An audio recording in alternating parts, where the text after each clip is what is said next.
Tu files!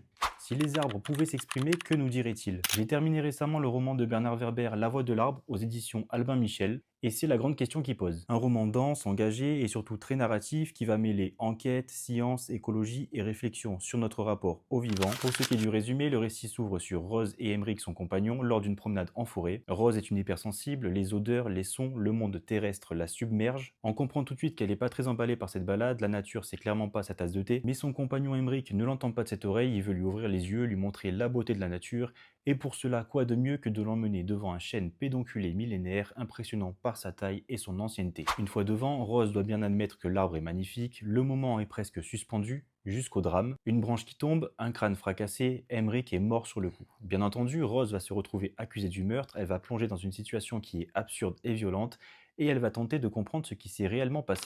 Pour cela, elle va se lancer dans un projet aussi fou que fascinant, elle va vouloir construire un arbophone, une machine capable de communiquer avec les arbres. Voilà pour le résumé, je ne vais pas en dire plus pour pas gâcher le plaisir de la découverte à ceux qui veulent le lire. En revanche, pour vous en dire plus sur cette lecture, il faut savoir que le livre explore pas mal de sujets. L'auteur va distiller énormément d'informations qui sont réelles sur les plantes, leur intelligence, leur mode de communication, mais aussi sur certaines pratiques soi-disant écologiques qui ne le sont pas vraiment. Et tout ça, bien entendu, est intégré à l'intrigue, ce n'est pas juste un simple exposé. J'ai trouvé le propos du livre parfois très frontal, les idées peuvent déranger parce qu'elles nous concernent tous et elles sont tristement réelles. Mais le livre évite selon moi l'écueil du roman moralisateur, il y a une histoire qui est prenante, les personnages sont crédibles, il y a une progression narrative, on veut lire pour comprendre. Et bon, clairement, c'est pas mon livre préféré de cet auteur, mais je trouve que le thème abordé est très fort, c'est pas évident de réussir à me captiver avec ce genre d'histoire. Le livre nous montre que les choses sont complexes, que les responsabilités sont souvent incarnées, mais que indirectement aussi, nous faisons partie de ce mécanisme. Et c'est ça qui est fort, c'est que justement c'est fait sans jugement appuyé. Bref, La Voix de l'arbre est un roman qui est engagé et captivant. Il dérange parfois, oui, mais il raconte une histoire forte qui pousse à réfléchir sans jamais asséner de vérité. Mais bref, si tu aimes les romans qui mêlent science, intrigue et réflexion, alors tu es sur la bonne vidéo. J'espère te l'avoir bien vendu, t'avoir donné envie de le découvrir. En attendant, comme toujours, si le format t'a plu, il y aura d'autres vidéos de ce genre, donc n'hésite pas à t'abonner, ça fait plaisir et ça envoie la force. Et je te dis merci pour le temps accordé.